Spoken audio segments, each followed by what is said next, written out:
오늘 영상에서는 이런 특징을 보이는 남자는 꼭 걸러야 한다. 이런 특징을 보이는 남자는 결혼하면은 안 된다. 라는 영상으로 여러분들을 오랜만에 찾아뵙게 되었습니다. 지난 영상에서는 이런 특징을 가진 남자를 만났으면 좋겠다. 라고 설명을 드렸었는데 오늘은 그 반대로 이런 특징을 보이는 남자만 걸러내면 연애를 해도 좋고 더 진지하게 만남을 가져서 결혼을 해도 좋다. 라는 말씀을 드리려고 합니다.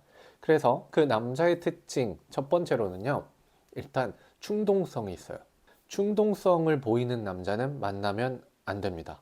뭐 정의를 위해서 누군가를 도와주고 나서고 대신 맞서 싸워주고 이런 건 좋아요. 하지만 제가 말씀드리는 충동성은요, 이게 욱과도 관련이 있고 그 다음에 더 나아가서는 도박이나 바람 이런 폭력까지 갈 수 있다라는 거예요. 충동성은 타고나는 건데 이 남자를 만나다 보면은 어떠한 행동들에 대해서 약간 느낌이 오죠.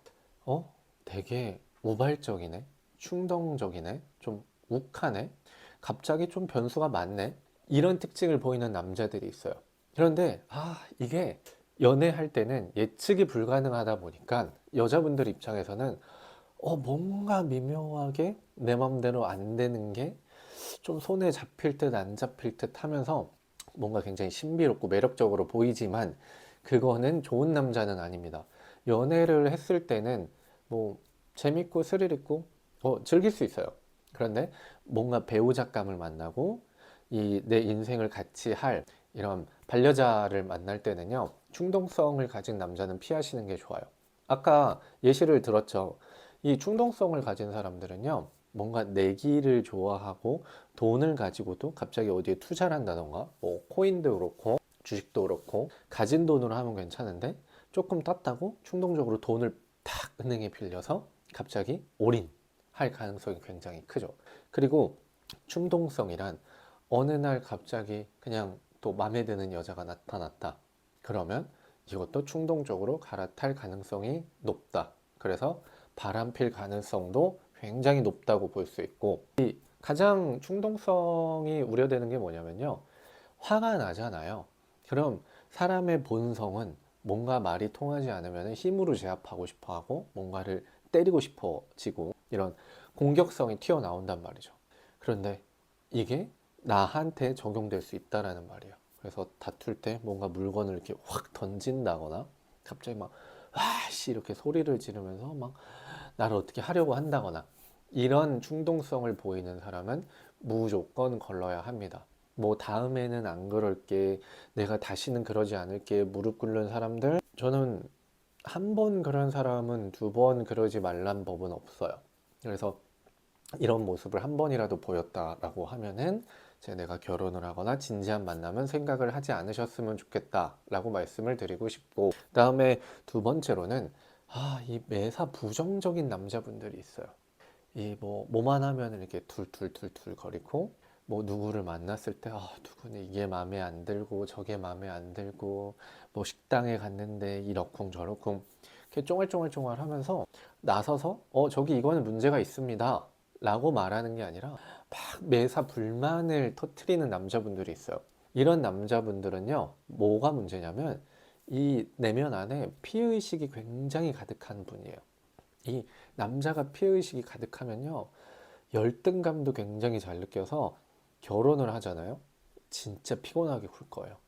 뭐 처가에서 조금 도움을 줬다 그러면은 그냥 고맙게 받거나 이렇게 하면 되는데, 뭐 우리 집이 어떻고 저떻고 무시하네 이런 얘기도 나오고, 뭐 아내가 조금 더 외모적으로 잘나거나 아니면 학력적으로 더 높거나 아니면 지식이 더 많거나 이런 잘난 부분이 더 있을 수 있잖아요. 그럼 이거를 받아들이고 와 진짜 이거를 수용을 해줘야 되는데, 이거에 열등감에 이제 쩔어 있어서 뭐 자꾸 비꼬게 되는 거죠. 뭐 그래서 뭐 너는 잘났냐, 나는 이걸 더 잘하는데, 이런 식으로 나오면요 굉장히 피곤해져요. 이게 연애할 때 조금이라도 보이면 저는 안 만났으면 좋겠어요. 피해의식은요, 본인이 인지하기 전에는 절대 고치지 못하는 거예요. 이 피해의식이 있다는 거는 자존감도 굉장히 낮을 가능성도 있고, 티는 안 나지만 우울이나 부모에 의한 억압, 이런 것들이 내면에 깔려 있을 가능성이 매우 높기 때문에 내가 나서서 뭐 이 남자를 구해줄 거야, 이 남자를 변해시킬 거야, 그런 생각은 하지 마시고 그냥 헤어지시는 거를 추천을 드립니다.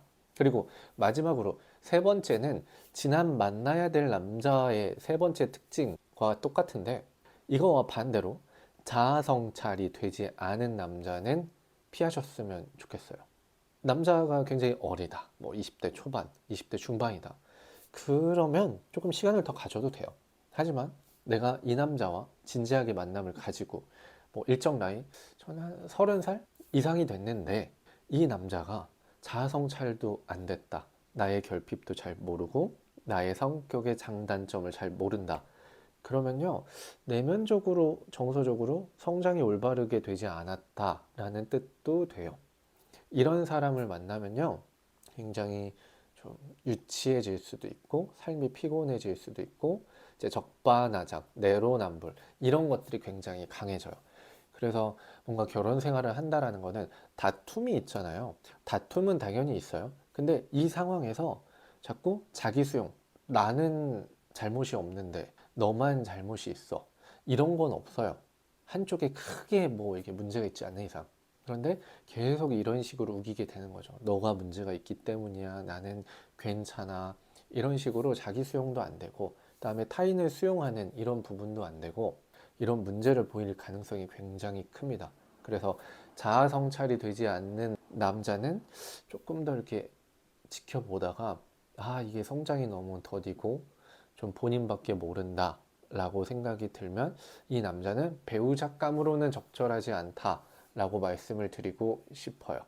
아마 이 세 번째 특징이 가장 발견하기가 좀 어려울 텐데, 뭐 비전이 있다 그래서 자아성찰이 잘 됐다, 아니면은 자기 성격만 잘 알고 있다 그래서 자아성찰이 잘 됐다, 이런 기준은 아니에요. 분명 본인의 삶에 있어서 내가 어떤 과정을 밟았고 어떤 문제가 있었을 때 이걸 이렇게 해결을 했고, 지금 100% 해결이 된 건 아니지만 나중에 내가 이런 문제를 또 보이면은 이렇게 해결을 해 나가겠다. 나의 장점은 이런 부분이 있는데 이거는 더 잘 살려보겠다. 나는 이런 사람인데 너와 이렇게 합을 맞췄을 때 이런 문제는 이렇게 우리가 해결해 나가자. 이런 비전을 가진 남자라면은 꼭 만나셔도 됩니다. 그래서 세 번째 특징으로는 자아 성찰이 되지 않는 남자는 꼭 배우작감으로는 제외시켰으면 좋겠다라고 말씀을 드려보고 싶습니다. 그래서 여러분들이 이제 평생 누군가와 함께 한다는 거는 굉장히 진지하고 귀중한 일이에요. 그런데 제가 앞선 영상에서 말씀드린 특징을 갖지 않더라도 이 세 가지를 가지지 않는 사람이라면 분명히 여러분들이 함께 하셔도 되고 만남을 지속하고 결혼도 해서 행복한 가정을 꾸리면서 사셨으면 좋겠습니다.